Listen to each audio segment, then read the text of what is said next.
하나님 말씀 보겠습니다. 하나님 말씀 역대하 34장 1절에서 3절입니다. 역대하 34장 1절에서 3절입니다.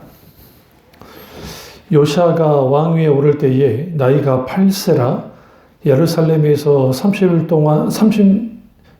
동안 다스리며 여호와 보시기에 정직하게 행하여 그의 조상 다윗의 길로 걸으며 좌로 치우치지 아니하고 아직도 어렸을 때에 곧 왕위에 있은 지 8년에 그의 조상 다윗의 하나님을 비로소 찾고 제20년에 유다와 예루살렘을 비로소 정결하게 하여 그 산당들과 아세라 목상들과 아로에 새긴 우상들과 부어 만든 우상들을 제거하여 버리매. 아멘. 말씀 제목은 다윗의 길을 걸으라 라는 말씀을 나누도록 하겠습니다. 다윗의 길을 걸으라는 말씀을 나누도록 하겠습니다. 성경 특별히 그 열왕시대에 그 남유다와 북이스라엘로 나누어지고 그리고 거기에서 그 성경에서 두드러지게 이제 그 강조하는 게 뭐냐면 다윗의 길을 걸었다라고 하는 그러한 말씀과 또 하나는 여로보암의 길을 걸었다라고 하는 말씀이 같이 이제 충돌합니다. 여기서 다윗의 길을 걸었다라는 것은 다윗이 하나님께 순전함으로 신앙의 길을 걸었다라는 의미를 갖고 있고, 다른 하나 여로보암의 길을 걸었다라는 것은 결국은 우상 숭배에 빠졌다고 하는 그러한 것을 분명하게 말을 하고 있습니다. 그래서 우리가 철저하게 이 구약이든 신약이든 우리는 다윗 신앙을 반드시 계승해야 됩니다. 그 성경에서 신앙의 계승사를 쭉 들여다보면 타락한 아담과 하와 그리고 그 아담의 신앙에 대해서 우리는 생각할 필요가 있습니다. 성경에서는 많은 부분 이 부분을 다루지 않고 있지만 적어도 가인과 아벨이 하나님께 제사를 드렸던 것을 보면 아담과 하와, 특별히 아담이 하나님을 믿는 신앙을 가졌던 것은 분명합니다. 그리고 첫 아담으로부터 시작해서 마지막 아담이신 예수 그리스도가 오셔서 구원의 완성을 하시는 걸 보면 결국은 아담과 하와는 하나님의 전적인 은혜 가운데 구원을 받은 것 같습니다. 그러나 아담은 첫 아담으로서의 실패한 자라고 로마서에서 말한 것처럼 그의 실패로 인하여 죄가 들어왔죠. 여기서 말하는 실패는 불순종, 선악과를 따먹었던 불순종으로 말미암아 들어왔습니다. 그리고 사람에게는 두 개의 길이 나누어지는데 하나는 하나님을 섬기는, 그러니까 하나님의 아들로서의 삶이 있고 또 다른 하나는 사람의 딸로서의 삶이 있습니다. 사람의 딸이라는 것은 결국은 세상을 사랑하는 것과 하나님을 사랑하는 것이 이제 두 가지가 같이 이제 역사에 등장하게 되고 흘러가게 되는 겁니다.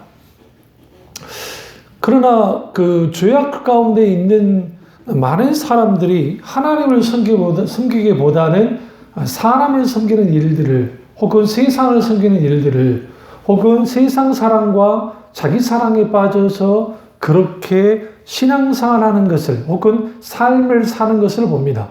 그리고 그들은 그들의 필요로 한 신을 만드는데 그게 우상이고 종교이기도 합니다. 이런 속에서 우리는 분명히 볼 것은 다윗의 길을 걸어야 된다라는 거예요. 다윗의 길을 걷는다는 게 무엇인가? 그것은 결국은 우상 숭배로부터 벗어나서 하나님 그분만을 사랑하는, 하나님 그분을 더 사랑하는, 더욱더 사랑하는 그러한 신앙, 그것은 곧 다윗의 왕권보다도 이스라엘이라는 나라보다도 천하 만국의 어떤 영광보다도 하나님을 사랑하는 것, 그런 사람들이 걷는 길이 곧 다윗의 길입니다. 그리고 그 다윗의 길은 예수님이 가셨던 길이기도 하고 사도들이 갔던 길이기도 하고 반드시 우리가 가야 할 길이기도 합니다. 그러면 구약에서의 그 신앙이 그 각 신앙관이 흘러내려오는데 그 대표적인 인물이 에녹입니다. 에녹이 드디어 등장을 하고 그리고 난 다음에 하나님과 동행하게 되어집니다. 에녹의 신학은 묵시적인 신앙, 곧 종말론적인 신앙을 갖고 있었고 유다서에서도 그가 아담의 최세손으로서 그 예언사역을 감당했다. 종말론에 대한 묵시에 대한 예언사역을 감당했던 사람이 오늘 에녹임을 분명하게 밝히고 있습니다. 그런 의미에서 우리는 그 에녹의 신앙이 이제 그의 아들 무두셀라에게 이어지고 또 무두셀라에게 이어졌던 그 신앙이 이제는 그 노아에게 이어집니다. 그 하나님께서 노아와 언약을 맺으시죠. 그래서 아담과 맺었던 하나님의 언약, 생육하고 땅에 번성하라고 하는 그가 타락하기 전에 그 언약이 이제는 노아에게 계승되는 것을 보게 되어지고, 그러나 노아 시대에는 하나님의 사람들과 하나님의 아들들과 세상 딸들이 혼합되어져서 이제는 하나님의 사람들이 하나님을 전적으로 믿는 하나님만을 섬기는 것들이 무너져 버렸고, 그래서 이 하나님께서 홍수를 계획하시고 그리고 그들을 심판하시고 노아 가족들 8명의 가족만 주님이 살리십니다. 그리고 다시 한번 이제 노아를 중심으로 역사가 흘러가는 겁니다. 그런데 문제는 뭐냐면 노아가 분명하게 하나님의 언약을 갖고 있는 신앙을 가졌지만, 그러나 그들은 급격하게 셈, 함, 야벳 족속들이 세계로 퍼지면서 급격하게 그들이 타락하기 시작했습니다. 그리고 바벨탑을 만들고 하나님을 대적했던 이러한 것들이 일련으로 일어나기 시작하면서 결국은 노아의 신앙이 끝장이 난 것 같은 셈, 함, 야벳으로 그 아들들 중에 셈에게 통해서 이어져 내려올 것 같지만 사실상 하나님 신앙에 대한 명맥이 끊어져 버렸습니다. 다시 말하면 신앙의 길, 하나님 사람의 길을 걷는 자들이 이제는 끊어진 것 같았습니다. 그러나 하나님께서 갈대아 우르에 있는 아브라함에게 주님이 찾아가셨고, 그리고 아브라함이 이제 갈 바를 알지 못하고 갈대아 우르를 빠져나옵니다. 그러면서 아브라함과 주님이 언약을 맺으시죠. 여기서부터 본격적으로 신앙의 길을 걷는 것이 시작된다고 해도 과언이 아닙니다. 그리고 그 아브라함이 믿음의 조상으로서 신앙이 우뚝 섰고, 그 다음에 이삭이 그 믿음의 조상의 길을 걷고, 그 다음에 야곱이, 그 다음에 요셉이 믿음의 조상의 길을 걷습니다. 그러나 400년 동안 이집트의 종살이를 하면서 이런 신앙의 암흑기가 찾아옵니다. 그리고 그 하나님의 길을 걸었던 사람들이 다 무너지는 것 같은, 다 깨져버린 것 같은 상황 속에서 하나님께서 모세를 부르셨고, 그리고 모세가 아브라함과 이삭과 야곱의 신앙을 이제는 계승하게 되어지고, 그리고 아브라함의 길을, 이삭의 길을, 야곱의 길을, 요셉의 길을 모세가 한 걸음 한 걸음 걸어갑니다. 그리고 그 모세의 길을 여호수아가 걸어가기 시작하고, 그 여호수아가 걸어갔던 길을 사사들이 걸어가기 시작합니다. 근데 문제는 뭐냐면 사사시대 때에 순전하게 온전하게 주님을 걷지는 않았다. 주님의 길을 걷지는 않았다라는 거예요. 그러다 보니 그들 가운데 있게 되는 게 여러 인간적인 문제들이 있었지만 어쨌든 그럼에도 불구하고 믿음의 조상들의 길을 걸어가려고 했습니다.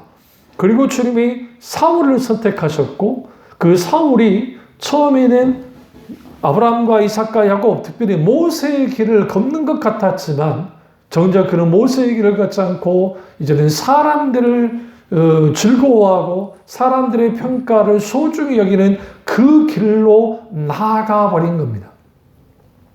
그리고 있게 되어진 게 그로부터 시작된 게 뭐냐면 이제는 다윗이라는 한 소년이 주님께로부터 기름 부음을 받고 그리고 이제 진정한 그 하나님의 길, 진정한 하나님을 전적으로 살아가고 하나님 그분만을 섬기는, 그분만을 원하는 하나님과 친밀한 교제를 나누는 그 한결같은 하나님의 사랑의 그 길을 다윗이 걷기 시작합니다. 그렇다고 다윗이 죄를 짓지 않았다는 게 아니라 여러 가지 죄를 짓긴 했지만 그에도 불구하고 다윗은 순전함으로 하나님만을 사랑했다라는 거예요. 드디어 굵직굵직하게 우리는 들여다볼 필요가 있습니다. 에녹, 그리고 아브라함, 그리고 모세, 그리고 다윗. 이 거대한 이 신앙의 거성들의 신앙의 길을 걸어가는 것이 그리스도인입니다. 그리고 그 길을 걸었던 자들이 누구냐? 선지자들이었습니다.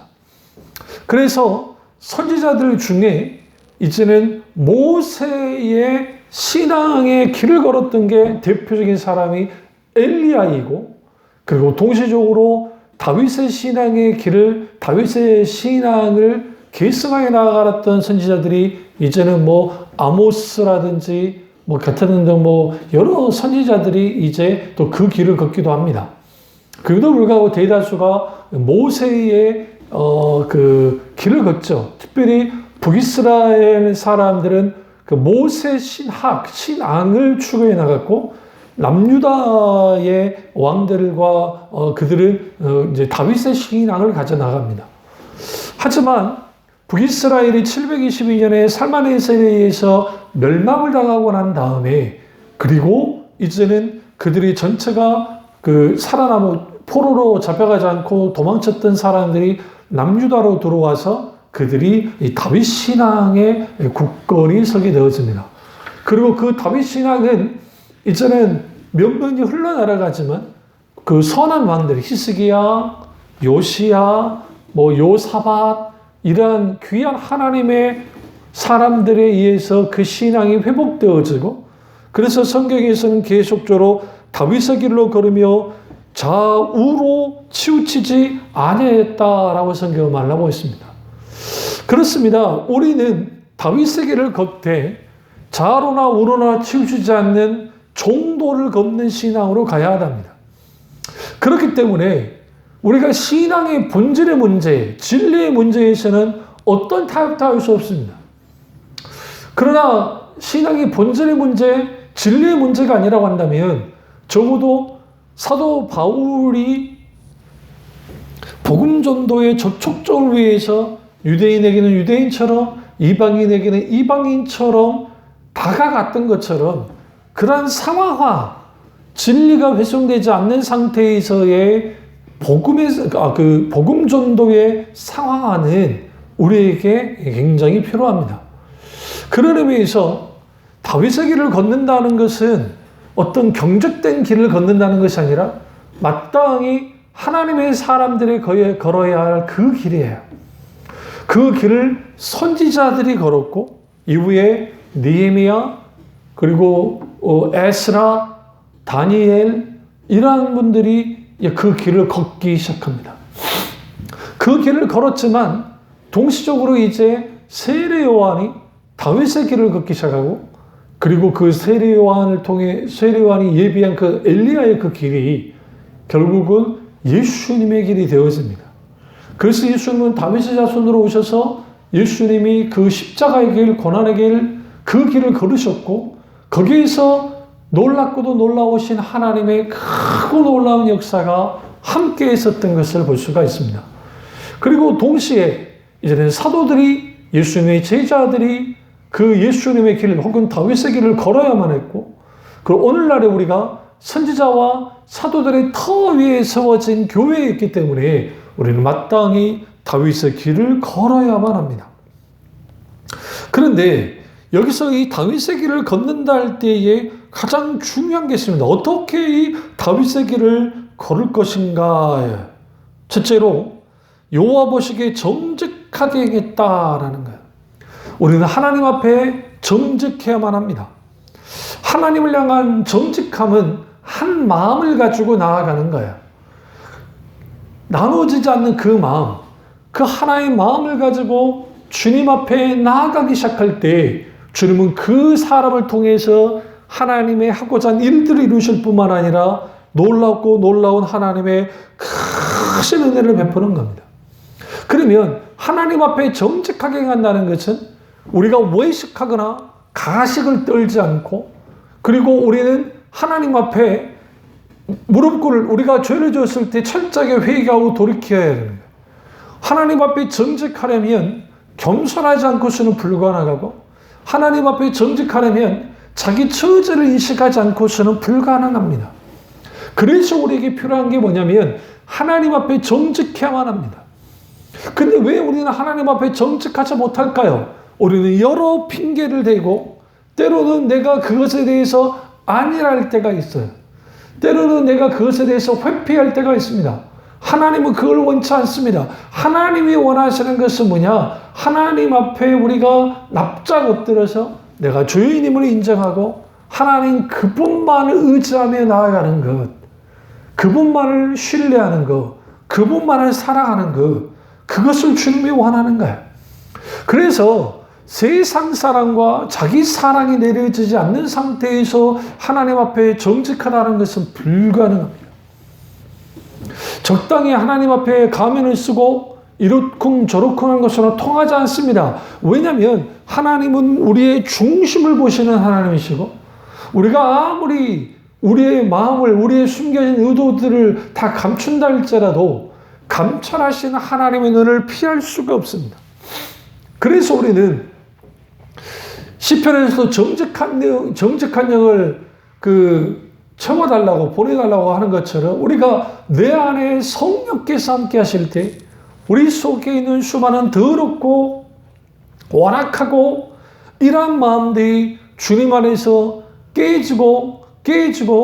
깨짐을 통해서 하나님 그분으로 말미암아 우리가 보다 더 하나님 보시기에 아름답고도 놀라운 그런 하나님의 놀라운 그 순전하고도 정말 절박한 갈망하는 그 마음을 가지고 나아가게 되는 거예요.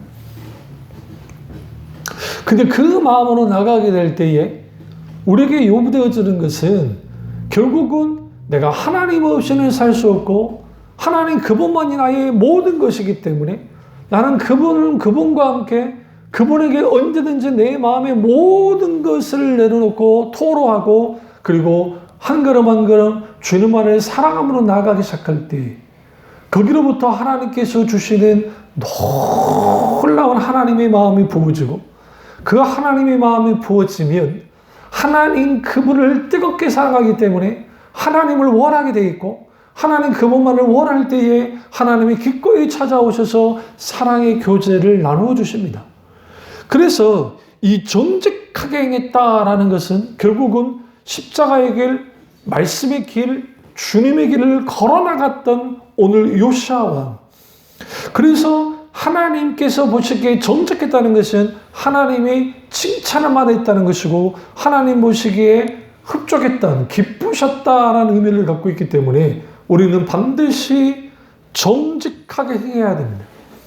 결국은 다윗의 길을 걷는 자들은 정직하게 행하는 자야. 두 번째는 좌로나 우로나 치우치지 않는 겁니다. 우리는 길을 가다보면 좌로나 우로나 치우칠 수 있습니다.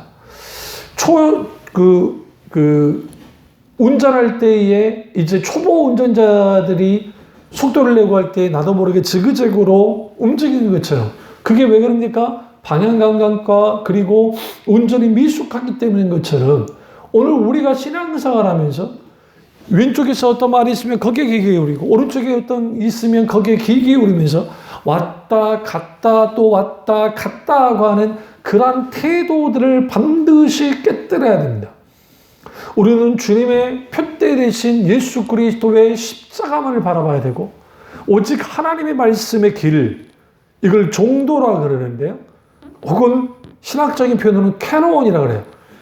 이게 하나님 말씀과 관련된 표현인데, 말씀이 잣대 역할을 해서 그래서 주 말씀 내 길에 빛이요 내 발의 등이다. 내 발걸음을 인도하는 등불이 된다라는 것처럼 오늘 어둠을 밝혀주는 그 말씀의 길을 한 걸음 한 걸음 나아가야 돼. 그러나 이런 유혹, 저런 유혹, 이런 공격, 저런 공격을 받습니다. 마치 오늘 철로 역장에서 순례자가 천상을 향해서 걸어갈 때에 여러 유혹에 빠져서 때로는 곁길로 가기도 하다가 믿음의 도움을 받고 소망의 도움을 받고 또 다른 어떤 정말 여러 도움을 받으면서 결국은 천성까지 올라가지 않습니까? 그런 것처럼 오늘 우리가 반드시 신앙생활을 하면서 때로는 내가 신앙생활을 잘 해나갈 때가 있지만 때로는 뒷전을 밀려나기도 하고 이게 혼란스럽기도 하고 여기저기 막 흔들릴 때가 있습니다. 그렇게 되어지면 우리는 어떤 상황에 빠지냐면 그 속에서 우리도 모르는 상태에서 이제는 신앙의 느슨함이 있게 되어지고 신앙이 뒤로 물러남이 있게 되어지고 또 신앙의 어떤 흐트러짐이 있게 되어짐을 통해서 뭐 정직한 주님의 길을 가는 것은 불가능할 뿐만 아니라 이제는 계속 이렇게 갈지자를 저으면서 막 이제 흔들리는 거예요. 그 흔들림 속에서 이제는 앞뒤 좌우 사방이 막혀버리며 거기서 무너지고 절망하고 넘어져 버리는 겁니다. 그러나 우리는 분명하게 알아야만 합니다. 뭘 알아야만 하냐면 오늘 요시아가 이제 8세의 왕에 올랐고 그리고 31년 동안 다스렸는데 그럴 때에 그가 철저하게 주님의 길을 걸어가기 시작했고 그리고 좌로나 우로나 치우칠 만한 일들이 벌어졌는데 그것은 북방의 아시리아와 남쪽의 이집트가 강력한 힘을 가지고 압박을 해올 때였습니다. 충분히 이집트를 의지할지 아니면 아시리아를 의지할지 갈팡질팡할 수 있었는데 요시아는 그렇지 않고 하나님만을 의지했습니다. 여기에서 우리가 분명히 알 수 있는 게 있습니다. 우리는 삶을 살면서 내가 의지할 만한 대상이 누구인지 그거를 계속 그렇게 추구할 때가 있습니다. 그러다 보니 우리도 모르는 사이에 계속적으로 우리는 말은 하나님을 의지한다고 하지만 다른 누군가를, 다른 물질을 아니면 환경을 아니면 상황을 의지하면서 그렇게 갈 때가 있다는 겁니다. 그러다 보면 거기로부터 무슨 문제가 발생되어지냐면 이것 의지하고 저것 의지하다 보니까 정작 하나님의 손을 놓쳐버리는 거예요. 그러니까 하나님의 손을 놓쳐버리는 순간 모든 것이 무너져 버리고 모든 것이 깨뜨려지고 맙니다. 그래서 우리가 조심해야 할 게 뭐냐면 우리는 철저하게 주님의 손만을 붙잡고 나아가야 되는데 인간이 연약한 존재인지라 우리도 모르는 우리가 의도적이든 의도적이지 않든 연약함이든 연약해서 그러든 하나님보다는 다른 것을 손을 붙잡아야 할 때가 있다라는 겁니다. 그런데 다윗의 길을 걷는 자들은 철저하게 좌로나 우로나 치우치지 않고 종도를 향해 주님의 길을 향해 걸어가는 자들이고 그들은 어떤 상황 속에서도 하나님 앞에 정직했던 사람들입니다. 정직하게 행하는 사람들입니다.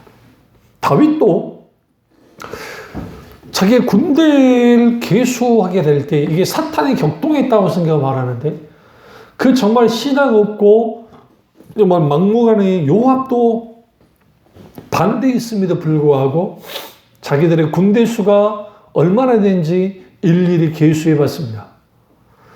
그리고 그 수가 얼마나 많았냐면 300만 명이 넘는 군대를 갖고 있었던 다윗이었습니다. 그러나 하나님이 그것에 인하여 굉장히 분노하셨어요. 하나님이 분노하셨던 이유가 뭘까요? 결국은 사람을 의지하는 것, 자기의 군대를 의지하는 것에 대해서 하나님은 용납하지 않았습니다. 그렇기 때문에 우리는 힘들 때이든지 잘 나갈 때이든지 그런 거와 상관없이 우리는 주님의 길만을 바라보고 한 걸음 한 걸음 나아가야 되고 좌로나 우로나 치우치지 않아야 됩니다. 세 번째로 다윗의 길을 걸으려면 우리의 우상들을 반드시 제거해야만 합니다. 오늘 3절에 그가 이제 그 제12년에 그가 왕이 비로소 하나님을 찾고 그냥 읽어볼게요. 3절에 아직도 어렸을 때 곧 왕위에 있은 지 8년에 그의 조상 다윗의 하나님을 비로소 찾고 제12년에 유다와 예루살렘을 비로소 정결하게 하여 그 산당들과 아세라 목상들과 아루색의 우상들과 부어 만든 우상들을 제거했다라는 거예요. 그렇습니다. 오늘 우리는 우리의 우상들을 제거해야만 해야 돼요. 우리에게 사람이 우상일 수 있고 때로는 물질의 우상일 수도 있고 나의 잘남이 우상일 수도 있고 명예가 아니면 어떤 것들이 오늘날의 사람들이 추구하고 있는 수많은 세상의 헛된 것들을 야망을 품고 탐욕을 품고 그렇게 나아가는 것들 그게 다 우상숭배야. 그래서 탐심 곧 우상숭배라고 말하는데 여기서 탐심은 곧 우상숭배란 말은 뭐냐면 하나님보다 더 사랑하는 모든 것들이 우상을 섬기는 거예요. 우상을 사랑하는 거예요. 그것이 제거되지 않으면 안 돼요. 그것이 우리의 자녀일 수 있고 우리의 부부일 수도 있고 부모일 수도 있고 물질일 수도 있고 성공일 수도 있고 출세일 수도 있고 어떤 것일 수 있어요. 그런 것을 통해서 자기가 그걸로 내가 이 진정한 삶의 의미를 찾고 나의 성공과 나의 출세와 나의 어떤 엄청난 돈벌이와 기타 이런 것들이 나의 존재 이유가 된다고 한다면 그것은 세상 사람들은 그럴 수 있을지는 모르지만 다윗의 길을 걷는 자에게는 무의미한 거예요. 다윗의 위대함이 어디 있냐면 다윗은 그 엄청난 업적을 남겼습니다. 정복 군주로서 엄청난 나라들을 정복을 했고 이집트부터 시작해서 유프라테스 강에 이르기까지 남쪽부터 북쪽에 이르기까지 어마어마한 그 영토와 또 그 강력한 영향력을 행사하는 나라가 됐습니다. 이스라엘 역사상 북방 민족과 북방 나라와 남방 이집트까지 강력하게 아우르는 것은 다윗 때 외에는 단 한 번도 없었습니다. 그만큼 위대한 왕이라고 일컬어지는 다윗이지만 그의 왕궁 곳간에 어마어마한 전리품들이 가득가득 찼고 그리고 그 엄청난 조공들을 바치는데 그가 그걸 가지고 봐봐 내가 얼마나 잘났어 내가 이걸 보니까 나는 정말 대단한 존재라고 들먹이지 않았어요. 뽐내지 않았습니다. 그럼 뭐 하고 있었습니까? 어떻게 하면 이것을 가지고 하나님의 성전을 지어볼까? 다윗은 그 당시 다윗성이라고 했으니까요. 다윗성에 자기는 아주 정말 편안하게 있는데 하나님의 법궤, 특별히 하나님의 법궤가 저 다윗이 쳤던 그 장막에 있는 것을 보고 가슴 아파합니다. 어떻게 하면 하나님을 위한 성전을 지어볼까라고 하는 그의 선한 의도로서의 마음이 있었고 그리고 이제 선지자에게 성전을 짓겠다고 하지만 하나님께서 그를 이제 만류하시고 그의 아들을 통해서 주님이 성전을 짓게 하시겠다라고 분명하게 밝히시고 있습니다. 여기서 우리는 다윗은 자신의 성공에 취해서 교만 떨지 않았다라는 겁니다. 물론 그가 심각한 죄를 짓긴 했지만 그럼에도 불구하고 그에게서 가장 소중한 분은 하나님이셨어요. 그가 이루었던 업적이나 그의 전리품이나 그의 어떤 권력의 그 절대 권력이나 아니면 그가 가지고 있던 명예나 사람들의 찬사나 어떤 것보다도 하나님 그분만이 소중한 분이었고 그분으로 인한 다윗 그래서 그는 주님의 성전의 문지기로 있는 것이 자기에게 더 낫다라고 고백할 만큼 그가 원하는 것은 주님의 문지기로 있는 것 그 자체에도 자기의 왕권보다도 자기가 이루었던 것보다도 가치 있게 여겼던 그 다윗. 우리는 여기에서 다윗이 철저하게 우상을 파괴시켰다라는 겁니다. 진정으로 사사시대를 극복한 사람이 누구냐? 다윗이었고, 다윗을 통해서 그 모든 일련의 이 모든 것들이 이제 진정으로 하나님께서 아브라함과 이삭과 야곱, 특별히 모세와 그 언약했던 이러한 것들이 다윗을 통해서 성취되어지는 겁니다. 여기에 다윗의 위대함이 있어요. 다윗이 이러한 일들을 감당할 수 있었던 힘이 어디로부터 왔는가? 결국은 하나님 그분과 동행하고 하나님 그분과 동역하면서 결국은 주님의 길, 하나님의 길을 걸었기 때문에 그렇습니다. 우리도 똑같이 다윗이 걸었던 그 길을 걸어야만 합니다. 그 길을 걸으려면 우리는 반드시 하나님 앞에 정직하게 행해야 되고, 좌로나 우로나 치우치지 않아야 되고, 그리고 우리의 우상들을 제거시켜야만 합니다. 그리고 그를 통해서 우리는 분명히 알아야 됩니다. 아, 다윗이 갔던 그 길이 단순히 내게 행복과 성공을 보장하기 때문에 그 길을 가는 것이 아니라 그 길만이 참의 길이고 참된 길이고, 그 길을 갈 때 하나님 그분의 생명이 넘칠 뿐만 아니라 그 길을 예수님이 가셨고 그 길을 사도들이 갔기 때문에 우리는 그 길을 걸어가야만 한다는 거예요.